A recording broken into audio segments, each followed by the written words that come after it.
And we knew right from the get-go that rather than just informing the public, that we had a real perception problem here, and that we had to define and go after in changing these perceptions. Welcome again, everybody, to the Destination Marketing Podcast. I'm your host, Adam Stoker. Another great episode in store for you today. We've got a great guest for you.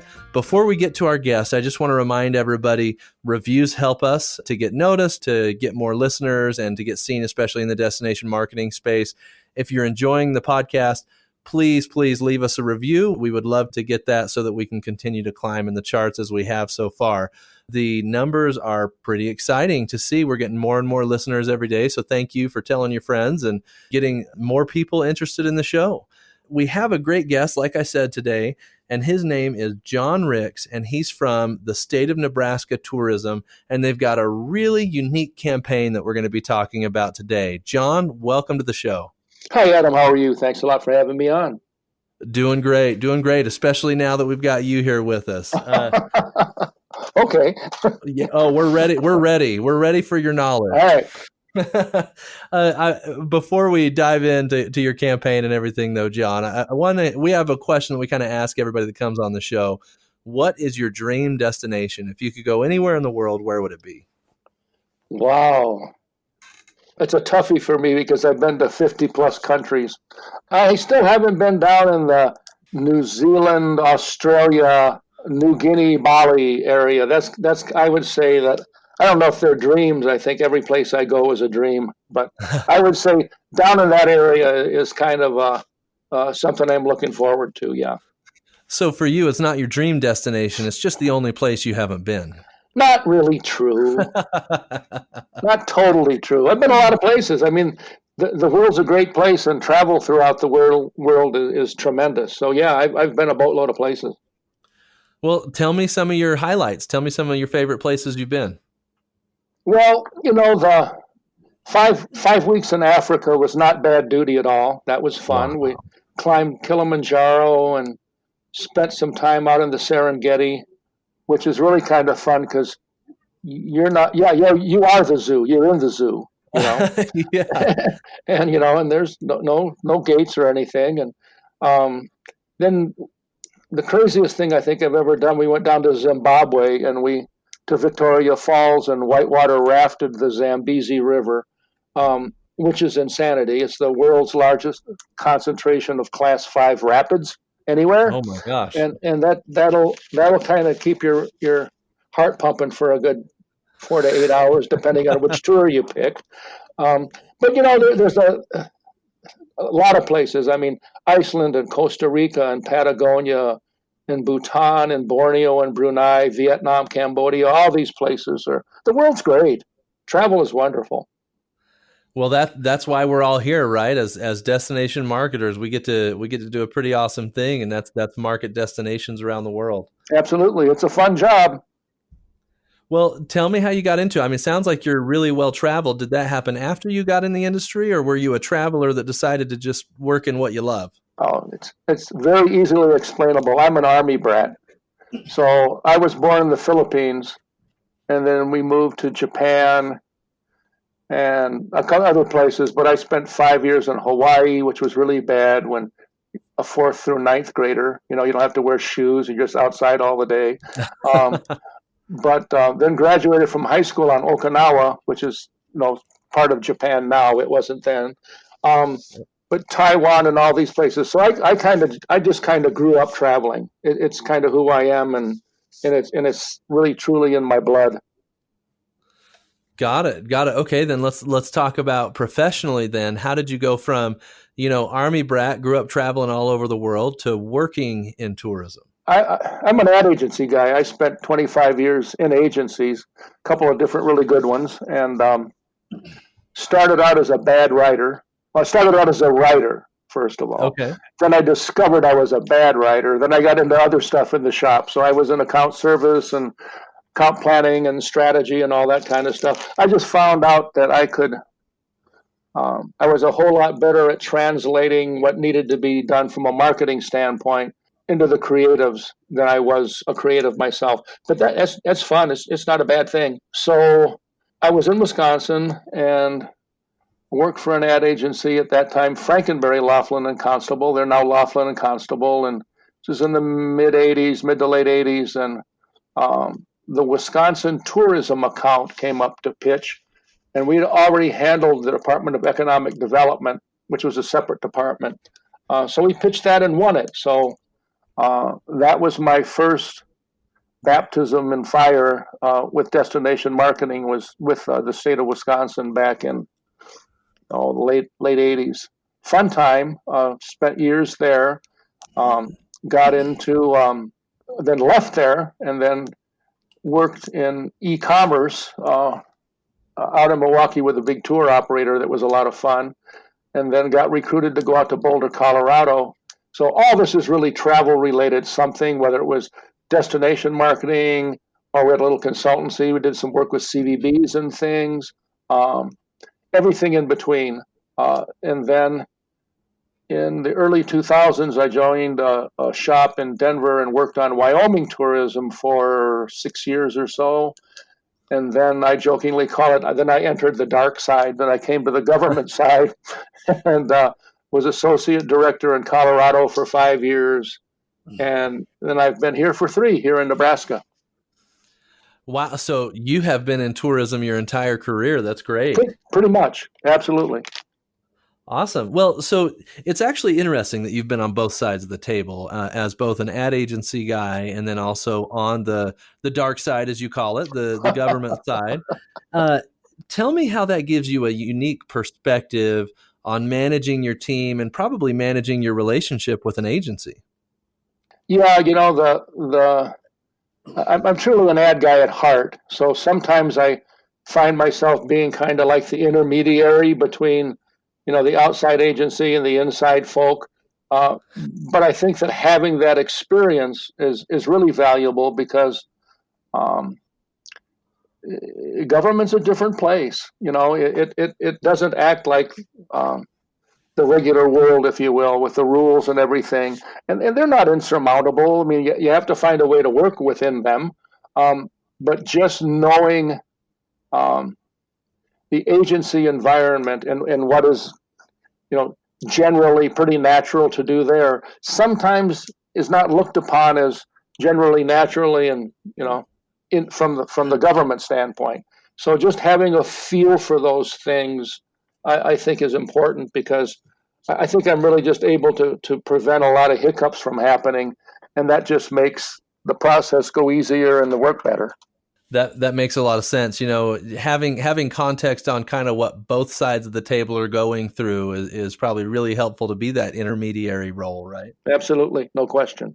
I think truly, and I like that intermediary position because people really don't understand both sides, and there's no reason for an operation in government to understand the other guys or the other guys to understand government, but my goodness, size of some of these contracts, there's millions and hundreds of millions of dollars spent in destination marketing on an annual basis in somewhat similar situations. You have some kind of a government or public-private partnership that use tax dollars working with ad agencies who are, perceived as crazy places that just like to spend your money. And knowing both sides of that. We don't love that perception, but yes, we've definitely seen it out there. I know. But see, you jumped right on it. It's true, and I think that if people understand that, first of all, advertising is not the least expensive business in the world. Ideas, one of the people I grew up in the industry with said, we're paid for our ideas, and many times there's just no way to price that. So, but again, in this intermediary role and this translator role, I think that I've had a lot of experience in hopefully making both sides happy. Well, and it seems like you have with the state of Nebraska, and I want to talk a little bit about your campaign. Yeah. You guys have done something, and I love it. I'm really excited to talk about it because you've done something really risky and you've seen huge success with it. So tell me about this risky campaign that you've done and kind of how you came up with it as a team and what led to it, and then what did you have to go through to get it approved? Okay. Um, you know, I think the biggest thing of it all is there was a significant marketing problem that we faced. And I think that that's always a good place to start any kind of thinking regarding a new strategy or anything. Um, and in destination marketing, there's three things, and you probably know them. Awareness, add awareness, familiarity, and likelihood to visit. Um, Right. and when I started here in Nebraska, the numbers, and I won't tell you them, let's just say that they were very low. Um, as a matter of fact, the Portrait of American Travelers, it's out of MMGY, and it's been done out of Pete Yessa, which is shop in Florida for years. I think it's 28, 29 years old now. For at least back until like 2012 or so, Nebraska was the least likely state in the country for people to visit. So that's a pretty significant hurdle. I mean, if you can dip down there and old 50th place for a year or so and pop back up, but having that length of uh, time in the basement, if you will, is it's kind of uncomfortable. Yeah, let me ask you about that, because Mhm. identifying that problem means you have to admit that the problem exists. And I've got to imagine there was some people or stakeholders that feel very passionate about where they live and very passionate about Nebraska that may have been a little hesitant to embrace that as the problem. And that fits right into the whole concept that we'll talk about. The whole campaign is really based on what's called a value-based positioning. It's based on core human values. And interesting that you said that, because the value that this whole thing is predicated on is the value of honesty. We did a lot of work outside of the state. We built this from the outside in because I just think it works better that way. I mean, people from the outside, when they come, they stay longer and spend more. And not only that, they really don't have a horse in your race, and they'll be very straightforward with you and tell you exactly what. So when we started, we did a lot of work, qualitative work in different markets, the Denvers, the Kansas Cities, Minneapolis, Des Moines, the kind of areas with a few more people in them around here. And we found out a number of interesting things. And the first one was that consumers didn't even consider Nebraska as part of the typical vacation category. And that's another problem because if you're 50th place and people don't even think you're in the category, that's a tough sell. So Yeah. right out of the blocks, we knew, there's just basically a strong preconceived notion that there's nothing to do here. We're not in anybody's consideration set, and we knew right from the get-go that rather than just informing the public, that we had a real perception problem here, and that we had to define and go after in changing these perceptions. One of the stories I like to tell, I don't remember what city it was, but there was a quote from a gentleman in a one-on-one. He said, you know, oh, here you go, I'll do it this way. When you go to New York and you come back and somebody says, hey, how was your trip to New York? And you go, boy, that was a great place to visit, but I wouldn't want to live there. This guy Right. in this interview, this guy said, I'd like to live there, but I'm not sure I'm excited to go there on vacation.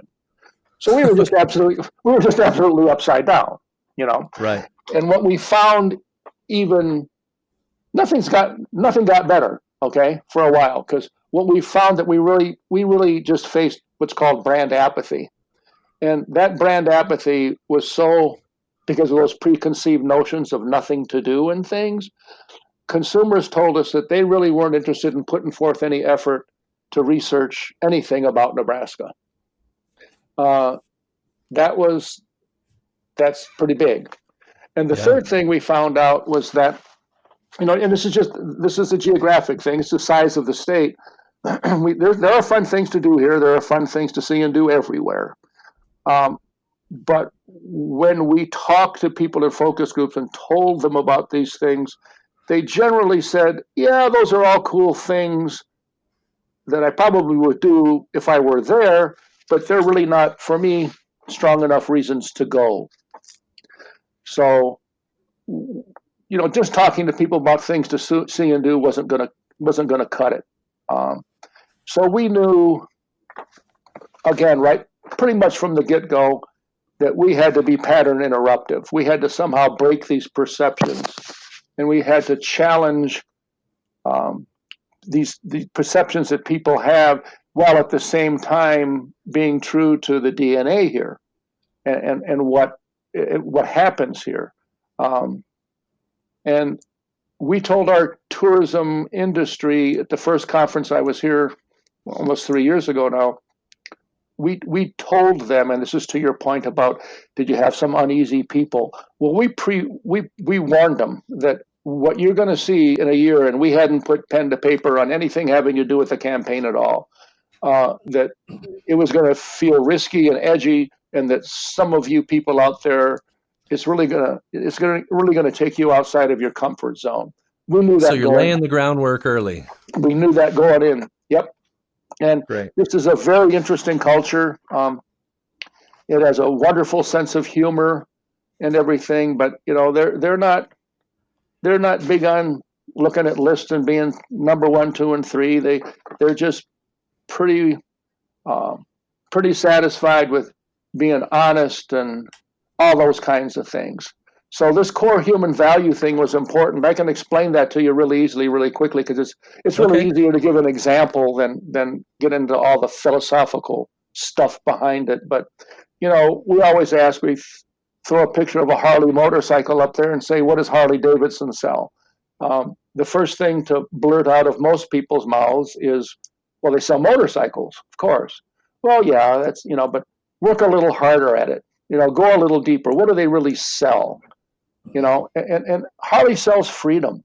And, I speak a lot out in groups, and I said, if you want a brand video or something that really encapsulates Harley Davidson, go to YouTube and hunt that down, because I don't care if you have never been on a motorcycle right in your life. I don't care if you're an enthusiast. You will have goosebumps after watching that manifesto. It's sensational. So yeah, Harley sells motorcycles, but they really sell freedom. Nike is another pretty well-known thing. That little swoosh, and it's Nike. And what does just do it mean? Nike is all about empowerment. So that's the track we went down.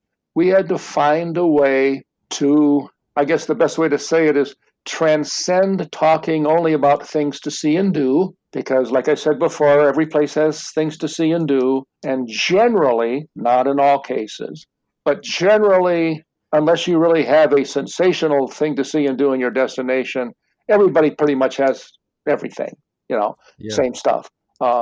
I have fun with the craft brewers here. I was joking with them one time. I said, you can't swing a dead cat in any state in the union and not hit 40 craft breweries.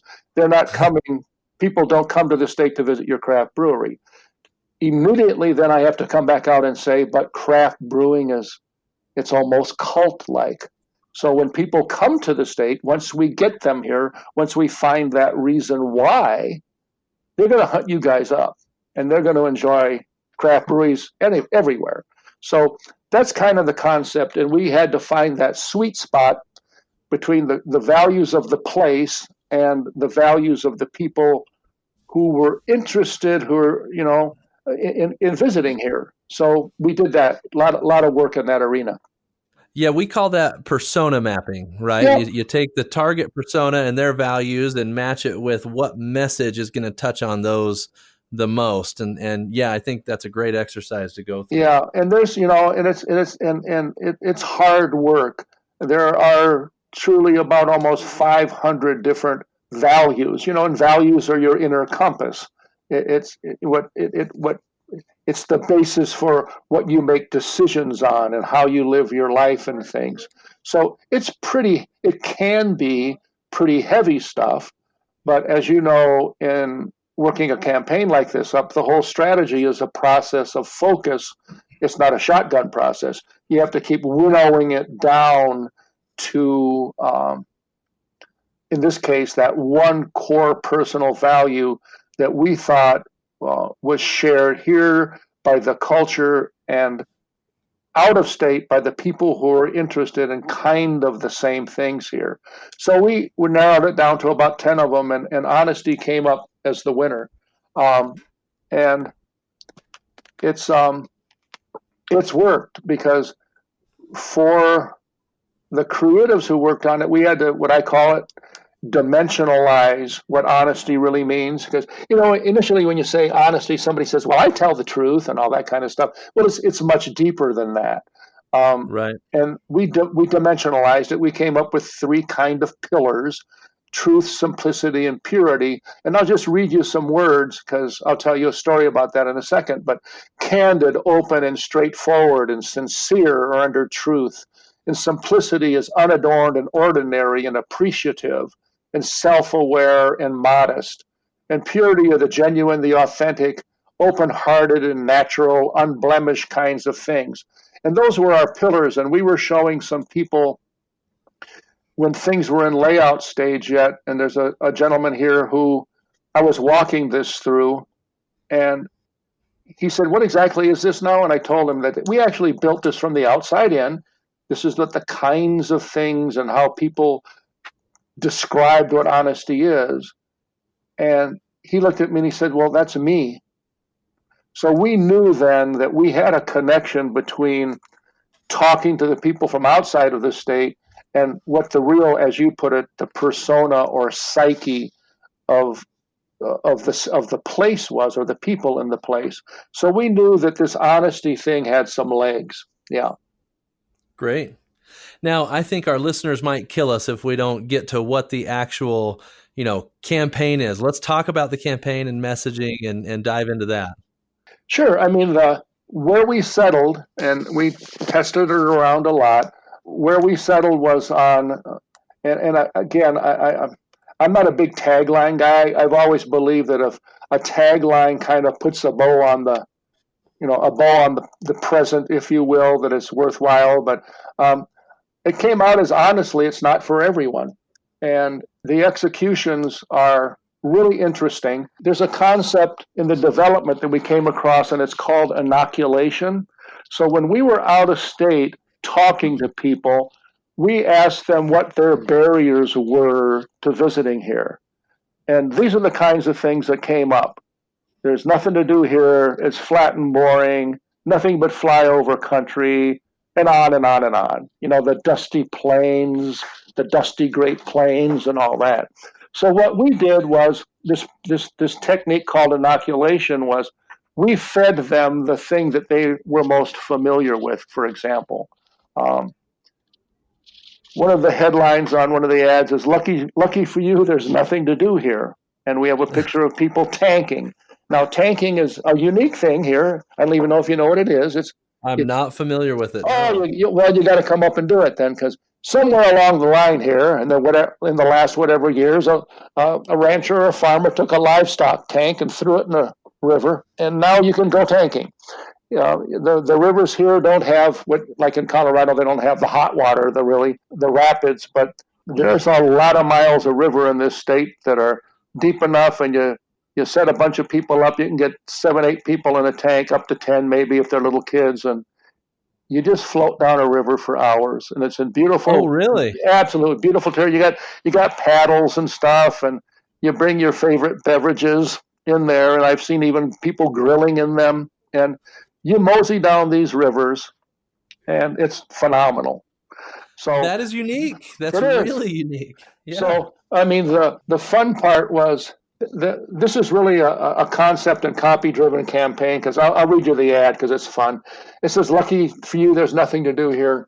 And the copy is, in Nebraska, we believe that only boring people get bored. So we invent our own fun, like when we realized that a livestock tank would float and thought, it's a boat. Soon, tanking became a preferred method of meandering down our slow-moving rivers. It might not be everyone's cup of tea, but if it sounds as good to you as it did to us, go to visitnebraska.com for a free travel guide and welcome aboard. So it's brilliant. It's the inoculation is throwing, drawing them in. I think you mentioned it before. One of the keys to this whole thing, I think, was really having, and people say it's gutsy. Well, it's hard for a marketer to admit that they, aren't popular and this kind of thing. But this campaign really did that. I mean, it just took it by the horns and said, yeah, you might not think there's fun things to do here, and that's okay. There really are. And we told Yeah. them what it is. We put the spin on it. There's another one that's great. The old flat and boring. Before you Yeah, move on, yeah, sorry, before you move on, I love the line, "We believe the only boring people get bored." Because you immediately, as you're hearing or reading that, you start to question, well, am I a boring person? Well, no, I better go to Nebraska, right? I'll find something to do that's fun. I'll yeah. challenge that. As it has been in the marketplace, and we've talked to more people about it, the interesting thing is the understanding of honestly, it's not for everyone is coming through now better. Initially, if you just take that, when it got into the press and stuff, the press always simply seems to just take the tagline, and everybody's Face value. yeah, they're just ruling on the tagline. Well, it's not even half the story. It's the bow. It's like I said before. It's the bow on the present. But what we found was this started to give some differentiation. This isn't a place like Disney World where you're led around by your nose. Um, we really found out that the psyche of the people who come here, I call them the people who want to peel back the onion. They're not satisfied with outward appearances. They want to dig a little deeper and find out really about the soul of the place, and that's the kind of people we're looking for. I mean, there's something called Toadstool National Geologic Park, way up northwest, almost South Dakota, and so Okay. it's a beautiful. It's the wind blown and has cut these rocks out to look like toadstools. Thus, it's called Toadstool. And the headline of the ad is famous for our flat, boring landscape. Again, the inoculation. We fed people a perception, that many of them believed, and then we went into this copy. It said there are two kinds of people in this world: the ones who think Nebraska is nothing more than a 77,000 square mile cornfield, and the ones who don't. We find that second group to be a lot more interesting and are comforted by the knowledge that there are people willing to look a little deeper to discover what makes this place so special. We're not trying to convince everyone, just you. So go to visitnebraska.com and be the kind of person who gets a free travel guide. So you can see that, yeah, the copy's tremendous. You can see there was a technique to it, but the copy's really strong, and I think that, like we were talking before, is that admitting that you're not for everyone was, I think, the thing that took the country by storm. Right. Well, it's a risk, right? And especially in marketing, you don't see a lot of people take somewhat of a slight or a backhanded shot at themselves and kind of be a little bit self-deprecating, right? And you Absolutely. guys did that really, really well. I'd love to hear a little bit about the results that you've seen, because you've been doing this for 2 years now. Is that right? No, it just came out in April. It's a year ago right now, ish, October 17th is when we showed our tourism industry the campaign at our annual conference. Okay. And I remember it vividly. The presentation finished at 4:30 in the afternoon. It was 3:30 to 4:30. We did a little media after that. Then we had a big awards banquet that night. And our social people and PR people noticed there was something going on. By 9 o'clock the next morning, we were getting calls from, name somebody, CNN, New York Times, everybody. It just, all things considered on NPR. We did the lead story that day on that, and it just exploded. That's fantastic. In 45 days, just about the end of November, mid-October to end of November, the earned media value on this. Now, when it started, we started to do fun things to seed it. Alive with Kelly and Ryan out of New York. They caught a hold of it, so we simply just sent them coffee mugs with their names on it, with the logo on it. And they used them on their show for a while, and they refer to it every once in a while yet. So who knew? But the value of that PR for that period of time was about $7.2 million, and that's bigger than our entire budget, including rent, people, and everything else. So, Colbert picked it up. I mean, who knew? Uh, we had fun with him, because he looked at the camera that night and he said, "Nebraska, are you okay?" So we tweeted back at him and got back to him on Facebook the next day and said, "Yeah, we're fine, Colbert. And by the way, okay is Oklahoma." So the whole platform just seemed to, it was there, it was all intentional. And the fun things that have come out of it that we've been able to play with just continues to keep it top of mind. So, John, I just want to pull one thing out of this for our listeners that I just love, especially as you're going through the earned media value that you earned. Marketing is a risk reward business, right? And if you play it conservative and don't take any risks, you're probably going to continue to see the same results or some incremental growth maybe, but nothing crazy. If you're willing to take a risk, now there's the possibility that it can fail, but in my opinion, you either win or you learn. It's not win or lose. All right. And so I think you can fail, yes, but the reward, the possibility of reward, the $7.2 million in earned media from having the guts to do a non-conventional campaign far outweighs any of the possible downfalls of doing something like this, right? Yeah, I mean, this truly was kind of lightning in a bottle thing, and there was two things I had written down I'd found in books. Understand, let's go back to the beginning of our conversation. We were the least likely state in the country to visit, and so you got to change something. And this is a great quote I found. It says, "If you don't like change, you'll like irrelevance even less. Enough said." And that, in a way, was permission for us to go with it. And then another one that I picked out of a TV commercial for a national shoe company. It says, "A sea of mediocre will never yield an ounce of great." So we ran into those things pretty early on, and they were kind of mantras. There was a book that a guy I know wrote, and Jonah Sachs. It's called Unsafe Thinking, and I've known him, and when we were kind of in the throes of how far can we push this, his book came out. So I read it one weekend and I thought, okay, that's all I need, because, in his book, he goes through all this really cool experiences, like the woman who was VP of CVS Pharmacy. She took it over, and I don't remember what her position was, but she was the one who pulled cigarettes out of CVS. And she said, if we're going to be a health store and we're not going to sell cigarettes here. That's gutsy stuff. And what Jonah does in his book, it's interesting. He's discovered a lot of things. He says the more experience and expertise we gain, interestingly, that we stick even more to the familiar approaches. So our default is to safety. Yeah, to reply to you on that, it's kind of, you'll appreciate this having been on the agency side too.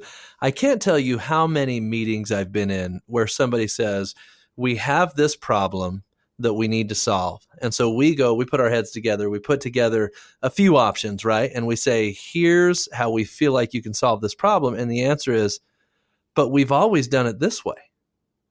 Oh, and it's like, no. The way you've always done it is the problem. Absolutely. Right? I mean, that's exactly the manifestation of the default to safety. I mean, if you're in a room with somebody and you're not one of the higher ups, if you will, and you have a hell of an idea, and that person says a little something and you take it to, oh boy, I don't know if I should say that now. That's even more reason why you should say it. Because in this industry, everybody talks about things to see and do in their advertising. Not everybody. Many places do. And like I said before, everybody pretty much has the same stuff. So how do you differentiate? So it's like in this industry, there's a lot of places that also try to be something they're not. Or on the other extreme, they try to be everything to everybody and end up being nothing to anybody. So I think that knowing this and knowing it for years and going into the campaign development, yeah, I think it took a little guts, but I think we also knew that with that goal of changing perceptions rather than just providing information, we pretty much had to take the risk and go at it. And we did. Yeah. Well, okay. So tell me visitation so far. What are you seeing? I know it's early. You Yeah. launched in April, right? Yeah. There's a couple of things okay. So yeah, we're over a weird fiscal year, and it's only been out in April. But our whole office is funded by a 1% lodging tax. Okay, so for not all of last fiscal, but for the entire fiscal year that ended June 30th. So the campaign had been in there not quite, April, May, June, three and a half months. We set an all-time lodging tax record. And the law was put in that created that lodging tax. That lodging tax was created back in 1980. So there are really good signs that the stuff is working. We had June of this year. June was the largest, not only the largest June lodging tax collection, but the largest month ever by a significant amount. So the initial things are looking really good. Yeah. We're doing some monitoring the marketplace because we want to find out. We're really a couple levels below that. We're really watching the awareness and the awareness and the likelihood to visit and the familiarity aspects of it really carefully, and just some initial numbers that we have that's looking pretty good too. But you don't fix perceptions that were so deeply rooted as this. We're not going to fix them in a year or two. This is going to take a spell. But what we're finding is at least people are now interested. Here's another really good example. And this is, I've always said, we've stripped this campaign down to the bare bone. So when I said before that people wouldn't even go to the website to research, one of the things you naturally watch is, did your trip to the website increase? Well, Yeah. just from the time the campaign was introduced till now, we're up over about 105,000, and on a site that got about 360,000 people the year before, having an increase of 105,000 site visits is fairly significant. Yeah, that's a big deal.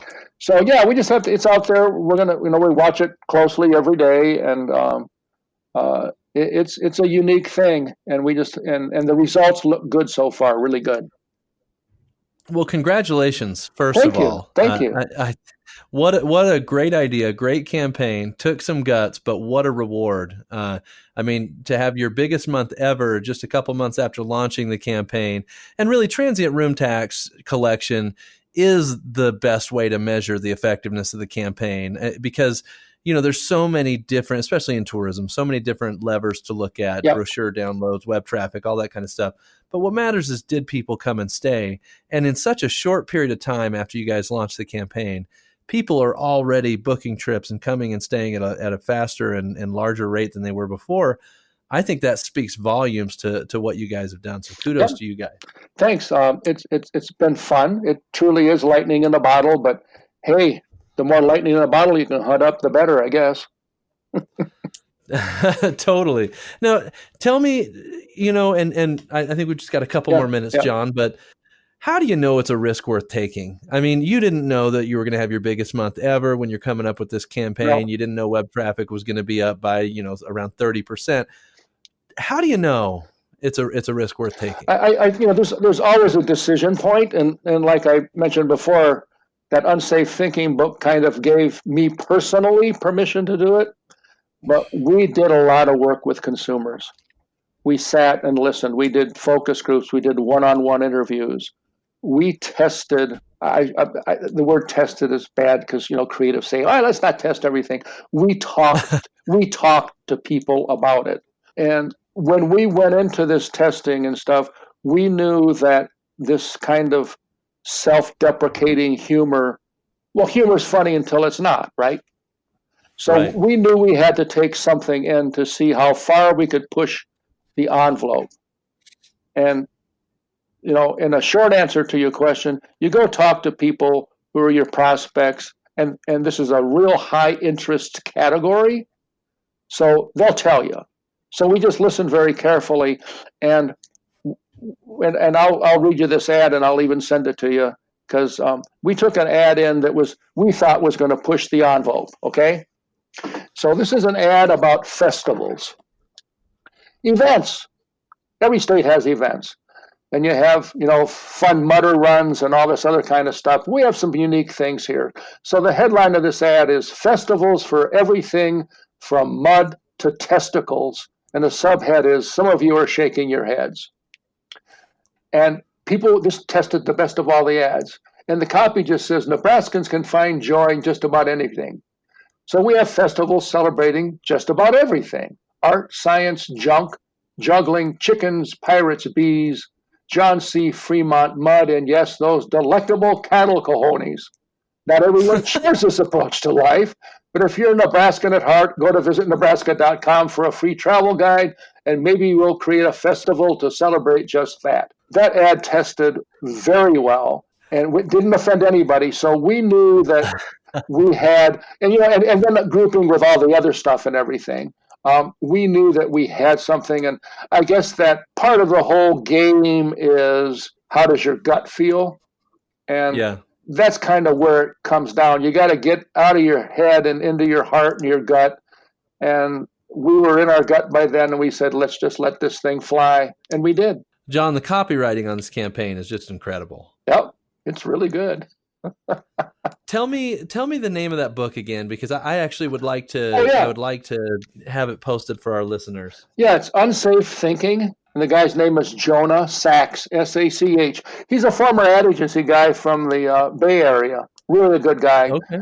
And actually, when you were talking before about, weren't you kind of concerned about how the culture or your industry would accept all this and everything? We actually brought him here to do a presentation of Unsafe Thinking the morning before, or the morning of the day. He was keynoting that morning before we premiered the campaign, and it was entirely intentional, because what it allowed to do, because he's a really good speaker and he has a lot of good examples, it just opened up people's heads. It just opened up them to being a lot less, defaulting to safety, and it worked really well. Awesome. Well, would you be willing? We have a LinkedIn group called Destination Marketers, John, and Sure. We've got lots of our listeners that are members of that group, and usually when we have a compelling piece of information that you can't verbally display, we try to post it in the group. I'm wondering if you would be willing to post some of the ads from your campaign, absolutely, so that people can refer to it in the LinkedIn group. Yeah, we will. There's we can't get into TV because we're talking through the airwaves, but one of the coolest things that was come up with is, and we did not go into testing with this, but there was a concept that we were fiddling with, and the TV commercial is called Odd Kid, and basically is Nebraska's just like that odd kid. Everybody knew one in school. It's that person who, might have seemed a little peculiar, but once you got to know him, he was really something else. And we'll post that. We'll just send me the information. We'll get it up there, because it's a really strong but yet very unique brand positioning, and it's working really well.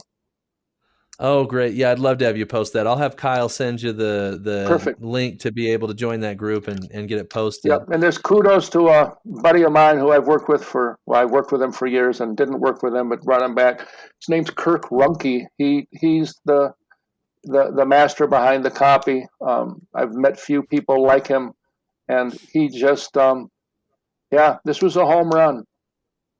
That's great. Well, congrats again. Is there anything I haven't asked you as far as advice goes that you feel like may benefit our listeners? In the destination marketing area, I hope this campaign is going to give people, first of all, thinking that they got to work a little harder at things, take a little more risks, and I just think that the questions about how do you get there, it's all feel. It's can you take that step? And there's a lot of really good thinkers out there, and a lot of fun books like Jonah's and and many others that I think you just have to keep up to date on. And you can find you can find the steps to take and just the confidence, and all of a sudden, yeah, let's just go with this whole crazy thing. We work very carefully. We have a commission board of 11 people. We have marketing committees and everything else. We met with them a lot more frequently. And I guess the coolest thing of all, there was a gentleman from here, and he said one time when he got it, he said, we're not a braggadocious culture at all. And he said, but we do have a sense of humor in things. And I think this is giving Nebraska a voice. And I think that's probably the highest paid comment that anybody's made about the campaign, because it's a fun voice and it's welcoming, and it makes a whole lot of sense. And it's really, really, really honest. That's great. That's great. Well, John, thank you so much for coming on the show today. I appreciate your advice, your experience, and helping a lot of us, learn how to think bigger and take a few risks, right? And the reward that can come along with that. Absolutely. So thank you. Thanks for having me on, Adam. Have a good day. You too. Hey, this has been another episode of the Destination Marketing Podcast. Thanks everybody for listening. Reminder, if you want to see those ads that John talked about here on this episode, go join the Destination Marketers LinkedIn group. We have new content posted almost every day now, and we're learning and growing together to become better destination marketers. So thanks again. We'll see everybody next week.